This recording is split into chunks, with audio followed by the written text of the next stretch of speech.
Şimdi altyapı daha yapılmamış. Onu bekliyoruz.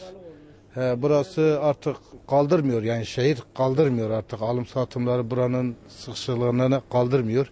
Onu bir an önce bitmesini istiyoruz, yani oraya gitmesini istiyoruz. Bunu bekliyoruz. Başka orada altyapıyı bekliyorlar, daha henüz hazır değildir. O yüzden biz daha bekliyoruz yani. O bize gelen bilgiler böyle. Yani biz bekliyoruz. Krizdir, onu herkes biliyor, yani kriz olduğunu biliyor. Alışveriş yok.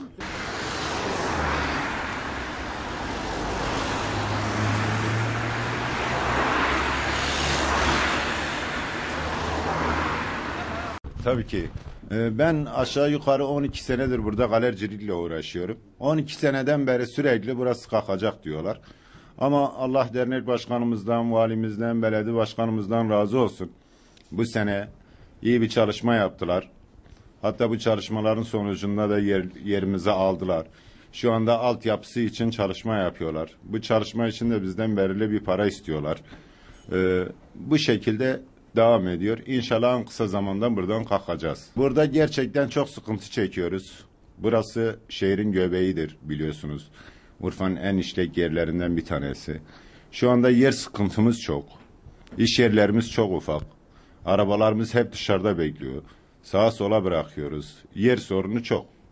Bir an önce buradan kalkıp bize büyük bir yer verilmesini rica ediyoruz. Abi son durumu ben sana şöyle izah edeyim. Son durum, en son bize verilen bilgi 5 trilyon 200 milyon lirayla ihaleye çıkmış.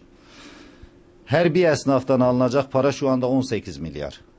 Yani 300 çarpı 18 milyarı düşünecek olursam yani 5 trilyon 200 milyon liraya tekabül ediyor.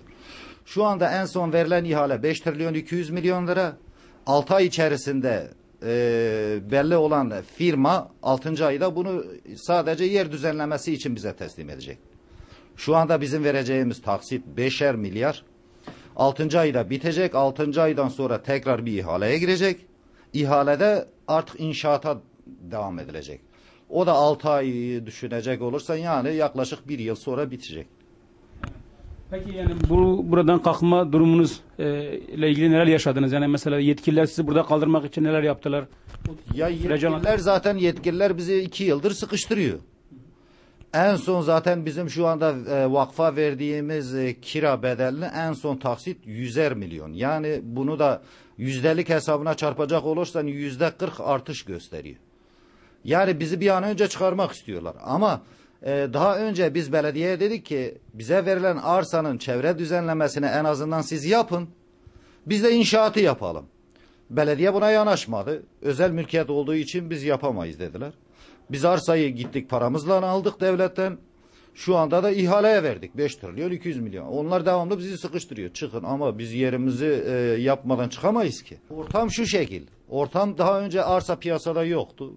Tamam arsa belirlendi ama arsa dağ. Yani o dağın düzelmesi şu anda 6 ayımızı alacak. Biz ki bunu 1 ay önce ihaleye verdik.